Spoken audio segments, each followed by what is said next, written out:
When my sister's mother-in-law pointed at my faded jacket during the rehearsal dinner and laughed, my entire family joined right in. My mother declared to 50 wealthy guests that I was the black sheep, a total failure who couldn't even afford a real gift. My sister chimed in, claiming I was just a bitter, jealous loser sitting in the corner. I kept my hands folded and said nothing, letting them believe every word. What they didn't know was that inside my bag was a wooden display case containing the Distinguished Service Cross. And they certainly didn't expect the groom's father, a retired 4-star general, to walk up to my table, take one look at the military insignia on my lapel and stand at stiff attention. Before my mother could say another word, the general's voice boomed across the entire hall. Actually, she's the commander who saved my life. My name is Clara Vance. I'm 27 years old, and for as long as I can remember, I have been the invisible black sheep of the Vance family.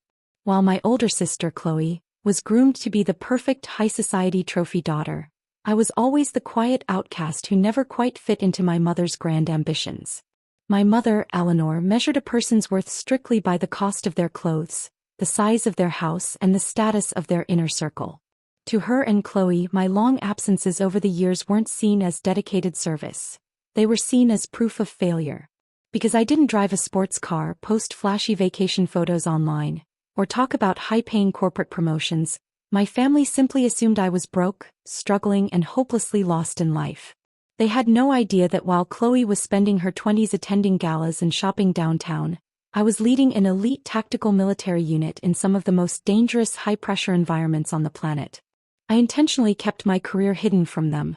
I didn't want their superficial praise, nor did I care to participate in their endless status competitions. I was content letting them believe I was just a low-income worker living a simple, boring life. But my mother and sister didn't just ignore me. They actively used me as the butt of their jokes. Every family dinner was an exercise in subtle insults and condescending pity. Yet no matter how harsh their words were, I maintained complete composure, a habit forged through years of strict military command. Still, nothing could have prepared me for how far they would go to humiliate me on the night of Chloe's rehearsal dinner. The grand entrance of the Grandview Country Club loomed ahead, draped in polished marble, crystal chandeliers, and security guards in crisp tuxedos. This was where my sister Chloe had chosen to host her rehearsal dinner, a lavish event designed to showcase her entry into one of the city's wealthiest families. I pulled into the valet lane, stepping out into the chilly evening air wearing a plain dark navy blazer, simple tailored trousers, and a modest leather handbag. As soon as I walked through the double glass doors, my mother's sharp eyes locked onto me from across the foyer. She didn't offer a hug or a warm greeting. Instead, she swept over, her silk gown rustling loudly, her face twisted in immediate disapproval. She took one look at my clean but unpretentious attire and sighed with deep, deliberate disappointment. Chloe joined her a moment later, clutching a glass of champagne, her diamond engagement ring catching the light as she looked me up and down with a sneer. "You couldn't have at least rented a dress for tonight, Clara?" my mother whispered harshly, making sure her annoyance was clear. Chloe smirked, adding, "It's fine, Mom. We can just keep her seated near the back corner so the photographers don't accidentally catch her in the background." I didn't argue or defend myself. Years in tactical command had taught me to remain unshakable under pressure, to absorb hostile environments with absolute silence and focus.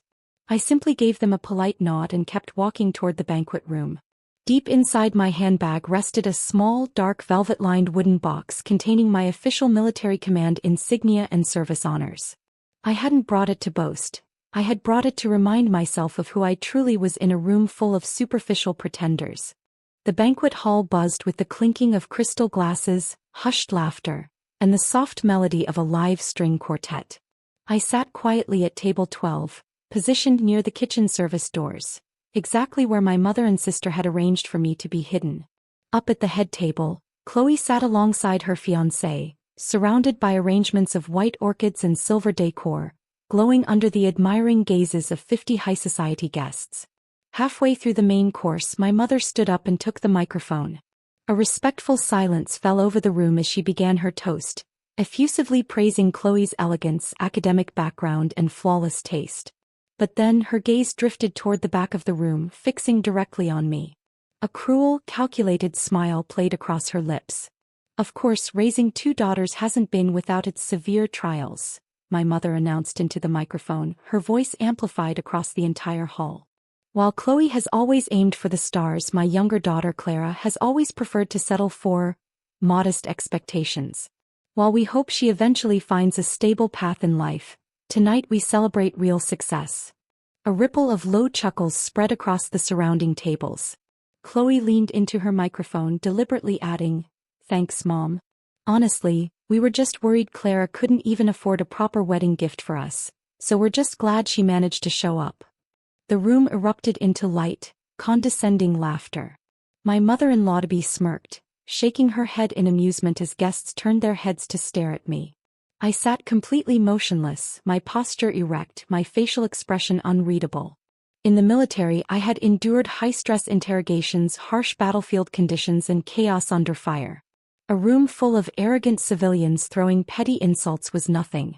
I took a calm sip of water, my hand steady, letting them enjoy their brief moment of perceived superiority while my hidden box remained safely in my lap. The heavy oak doors at the front of the hall swung open, and the chatter instantly died down. Entering the room was General Arthur Hayes, a retired four-star military commander and the father of the groom. Dressed in a dark tailored suit adorned with a subtle miniature ribbon rack on his lapel, his presence commanded immediate, undeniable respect. His sharp gaze scanned the room with the practiced authority of a man who had led thousands of troops into complex battles. My mother and sister practically stumbled over their dresses in their hurry to welcome him.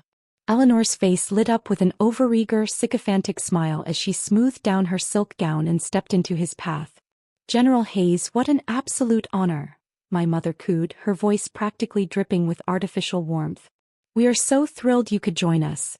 We were just telling everyone about our wonderful family traditions and celebrating Chloe's bright future." Chloe beamed beside her, stepping forward to offer a practiced, dainty handshake, eager to secure her place in his high-ranking family's inner circle. General Hayes offered a brief, polite nod, but his posture remained stiff, his sharp eyes continuing to sweep across the opulent dining room. He wasn't paying attention to my mother's flattering words or Chloe's rehearsed smiles. Instead, his focus shifted past the head table, scanning the lower-tier seating near the back. Suddenly, his eyes locked onto table 12, coming to a dead stop directly on me. His eyebrows raised slightly in immediate recognition. I sat calmly in my navy blazer, meeting his gaze with the steady, unflinching composure of a seasoned officer. Silence stretched across the room as the general completely ignored my mother's continuing chatter and began striding straight toward my table. My mother hurriedly stepped into the general's path, waving her hand dismissively toward my direction. "Oh, General Hayes, don't mind her. That's just my younger daughter, Clara. Well, she's our unpromising daughter who couldn't really build a proper career. Please, let us show you to the head table." General Hayes didn't even slow down. He brushed past my mother without a word, his long, deliberate strides carrying him straight across the polished hardwood floor to where I sat. The entire banquet hall went dead silent as 50 pairs of eyes followed him. My mother and sister stood frozen in place, their expressions a mix of confusion and horror as the most powerful man in the room walked right past them. The general stopped 2 feet in front of my chair. His sharp, experienced eyes dropped down to the subtle dark metal lapel pin fastened securely on my blazer, the official insignia of an elite Special Operations Command unit. His jaw tightened and a look of deep, solemn reverence washed over his hardened face. Without hesitation, General Hayes snapped his heels together, stood at rigid textbook military attention, and delivered a crisp, formal hand salute directly to me. Gasps echoed through the hall. My mother's jaw dropped so wide her glass almost slipped from her fingers. Chloe stumbled back a step, staring in utter disbelief. I calmly stood up from my seat, came to attention, and returned his salute with silent precision. "General Hayes," I said quietly. The general lowered his hand, his powerful voice booming across the silent room so loudly it echoed off the high ceilings. "Unpromising," the general roared, turning his head to glare directly at my mother and the entire stunned audience. "You have the nerve to call her unpromising? Actually, she is Commander Clara Vance, the legendary tactical officer who led a high-risk extraction under heavy enemy fire and saved my entire unit's lives in Iraq." The entire banquet hall fell into an absolute breathless shock.